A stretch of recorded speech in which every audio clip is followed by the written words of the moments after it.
सुशांत मामले में हर दिन चौंकाने वाले खुलासे हो रहे हैं। अब खुद को सुशांत की दोस्त बताने वाली स्मिता पारेख और रिया चक्रवर्ती के बीच हुई व्हाट्सएप चैट को रिया के वकील सतीश मान शिंदे ने सार्वजनिक किया है। इस चैट के जरिए रिया को लेकर कई तरह की बातें सामने आती नजर आ रही हैं।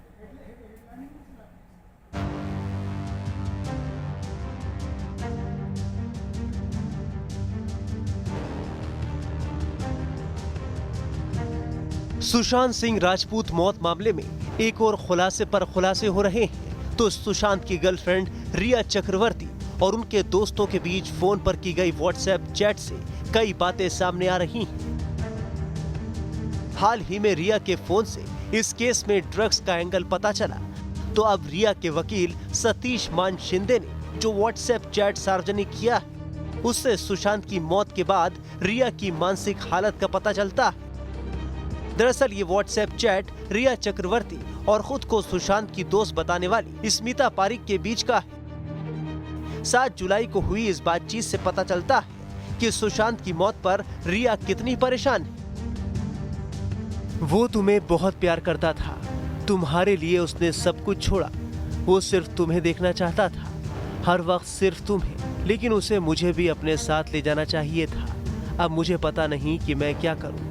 ऐसा नहीं बोलते, उसने जो किया वो बहुत गलत है। अगर वो हमें देख रहा है तो उसे पता होना चाहिए हमें इसका कितना दुख है। वो मेरे लिए सिर्फ बॉयफ्रेंड नहीं था, मैं अंत तक उसकी माँ की तरह थी। लेकिन हमें बताना पड़ेगा कि सच क्या है। बुड्ढा ने मुझे बताया था कि तुम उसकी देखभाल करती थी, मुझे डायन कहा गया और क्या क्या नहीं, जबकि मैंने तो उसे सिर्फ प्यार दिया और उसकी देखरेख की। व्हाट्सएप पर हुई 7 जुलाई को इस बातचीत में संदीप सिंह का भी जिक्र आता है। ये वही संदीप सिंह है जिसके बारे में रिया पहले कह चुकी है कि वो उसे नहीं जानती।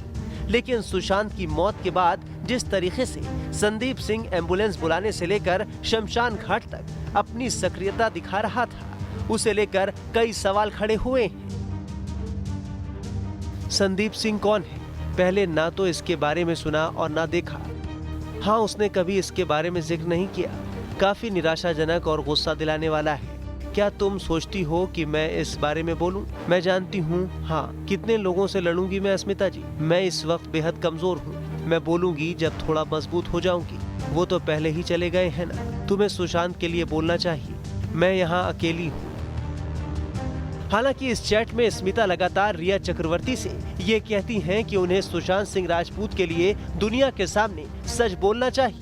लेकिन रिया स्मिता से कहती हैं कि उन्हें थोड़ा वक्त चाहिए, वो अभी टूटी हुई है, कमजोर है। तुम्हें सुशांत के लिए बोलना चाहिए। मैं यहाँ अकेली हूँ। हम लोग सभी उसे बेहद प्यार करते थे, इस खातिर हमें बोलना होगा। मैं थोड़ा खुद को संभाल लूँ फिर बोलूंगी। मैं जानती हूँ अभी मेरी मानसिक स्थिति बेहद खराब है, मैं टूट रही हूँ। ये गहरा घाव है, वो मेरे साथ नहीं है, वो मुझे छोड़कर चला गया है। मैं तूफान के बीच में हूँ, खुद को ठगा महसूस कर रही हूँ। इतना ही नहीं, इस चैट के दौरान मीटू आरोपों का भी जिक्र आता है। दरअसल संजना सांगनी ने सुशांत पर मीटू का आरोप लगाया था, जिसे बाद में उन्होंने गलत बताकर वापस ले लिया था। मीटू किसके जरिए? उसके को-स्टार। 1 महीने तक ना तो उसने इन आरोपों को स्वीकार किया, न ही गलत बताया, लेकिन अचानक वो फिर सामने आई और इन आरोपों को गलत बताया। लेकिन अब तक नुकसान हो चुका था। हाँ, उसने सारे आरोपों को गलत बताकर वापस ले लिया था। ओह। रिया ने तो इस चैट में यहाँ तक लिखा है कि भले अब संजना खुद को सुशांत की दोस्त बता रही हूँ, लेकिन सुशांत संजना से डरता था।